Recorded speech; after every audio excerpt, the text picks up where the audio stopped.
শশী থারুর এবং মনীষ তিওয়ারি কংগ্রেসের এই দুই সাংসদ কি শেষ পর্যন্ত দল ছাড়বেন? থারুর মনীষকে নিয়ে জল্পনা একেবারে তুঙ্গে। সংসদে সিঁদুর নিয়ে আলোচনা হলো, কিন্তু থারুর মনীষকে বলতে দিল না কংগ্রেস।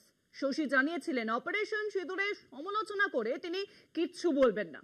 উল্টো দিকে মনীষ তিওয়ারি বলতে চেয়েছিলেন, কিন্তু কংগ্রেস তাকে বলতেই দেয়নি।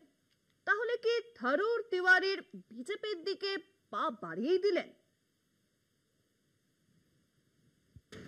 সংসদে অপারেশন সিঁদুর নিয়ে আলোচনায় অংশ নিয়ে কংগ্রেসের লাভ কতটা হলো বলা মুশকিল, কিন্তু এই আলোচনাকে ইস্যু করে দলের দুজন বিশিষ্ট সাংসদ বেসুরো গিয়েছেন। একজন সাংসদকে দলনেতা রাহুল গান্ধী নিজে বলেছিলেন সিঁদুর নিয়ে আলোচনায় দলের হয়ে সংসদে বক্তব্য রাখতে। ওই সাংসদ দলের এই অনুরোধ সরাসরি প্রত্যাখ্যান করেছেন। দ্বিতীয় সাংসদ চিঠি লিখলেন দলনেতা রাহুল গান্ধীকে, সংসদে সিঁদুর আলোচনায় অংশ নেওয়ার ইচ্ছে প্রকাশ করলেন ওই চিঠিতে। এই দুই সাংসদ অপারেশন সিঁদুরের পর পৃথিবীর বিভিন্ন দেশে পাঠানো সরকারের সর্বদলীয় প্রতিনিধি দলের সদস্য ছিলেন।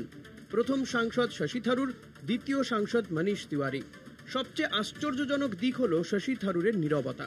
আশা করা হয়েছিল অপারেশন সিঁদুর নিয়ে বিতর্কে শশী থারুর কংগ্রেসের পক্ষ থেকে গুরুত্বপূর্ণ ভূমিকা পালন করবেন, কিন্তু তা হয়নি। কংগ্রেস তাকে বক্তাদের তালিকাতেই রাখেনি।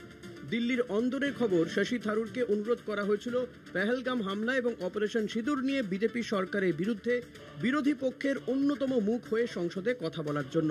এই অনুরোধ এসেছিল সরাসরি রাহুল গান্ধীর কাছ থেকে, কিন্তু থারুর জানিয়ে দেন তিনি অপারেশন সিঁদুরকে সমর্থন করেন এবং শুধু দলের প্রচারের খাতিরে কিছু বলতে পারবেন না। ব্যাস, বাদ গেলেন শশী থারুর। এরপরেই সংবাদ মাধ্যমের প্রশ্নের জবাবে থারুর হাসি মুখে দুবার মৌনব্রত বলে চলে যান।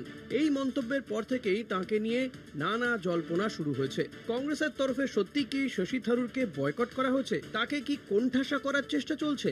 দ্বিতীয় সাংসদ মনীষ তিওয়ারি রাহুল গান্ধীকে চিঠি লিখে সংসদে সিঁদুর আলোচনায় কথা বলার ইচ্ছা প্রকাশ করেছিলেন। তার অনুরোধও ফিরিয়ে দেয় কংগ্রেস। শশী থারুরের সঙ্গেই বক্তাদের তালিকায় অন্তর্ভুক্ত না হওয়ার পর কংগ্রেস সাংসদ মনীষ তিওয়ারি দলকে সূক্ষ্মভাবে কটাক্ষ করেছেন। ऐसा अंग्रेजी में कहावत है, if you don't understand my silences you'll never understand my words. Thank you. Hindi आप कर लीजिएगा खुद ही। ये किसको डेडिकेटेड है सर? वैसे आप खुद ही क्या कहते हैं उसमें थोड़ा सा खोजी पत्रकारिता करिए।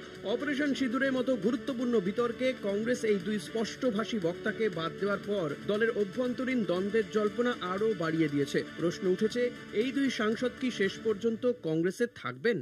কলকাতা টিভি।